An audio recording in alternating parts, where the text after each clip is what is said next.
গণ অভ্যুত্থানের আকাঙ্ক্ষাকে ধারণ করে আমরা কিছু প্র্যাকটিস তৈরি করতে চাই।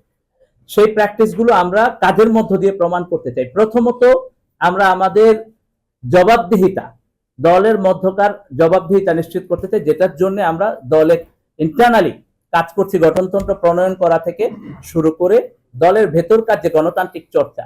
দ্বিতীয়ত, আমরা বলেছি যে আমাদের অর্থনৈতিক স্বচ্ছতা, যে কারণে আমরা ইতিমধ্যেই আপনারা দেখেছেন যে আমরা মার্চ মাসের 16 তারিখ থেকে শুরু করে মে মাস পর্যন্ত আমরা একটা ফাইন্যান্সিয়াল স্টেটমেন্ট দিয়েছি যে আমাদের আয় ব্যয়ের খতিয়ান, যেটা জাতির সামনে প্রকাশ করা হয়েছে। প্রতি 3 মাস অন্তর অন্তর আমরা আমাদের ফাইন্যান্সিয়াল স্টেটমেন্ট গুলো প্রকাশ করব জাতির সামনে। আমরা অর্থনৈতিক, ইনশাআল্লাহ অর্থনৈতিক এই সততার জায়গাটা আমরা জাতির সামনে উদাহরণ হিসেবে তৈরি করতে চাই।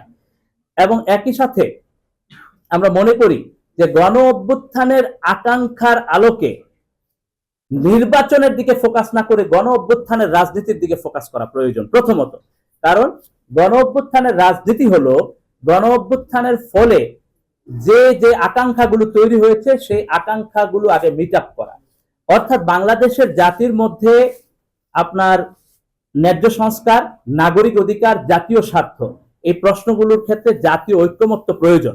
একই সাথে আমরা স্পষ্টভাবে বলেছি, শহীদ আহতদের কথা বলেছি, বিচারের কথা বলেছি, এই প্রত্যেকটা বিষয় সেটেল হওয়া প্রয়োজন। সেই জন্য আপ বাংলাদেশ দৃঢ়ভাবে কাজ করবে, এই ফোকাসে কাজ করবে। এবং বাংলাদেশ রাষ্ট্রে যদি কোনো দল কিংবা বর্তমান সরকার এই আকাঙ্ক্ষার সাথে সাযুজ্যপূর্ণ কাজ করতে না পারে, তাহলে ছাত্র জনতাকে সাথে নিয়ে আপ বাংলাদেশ মাঠের কর্মসূচি, কঠোর কর্মসূচি দিতে বাধ্য হবে।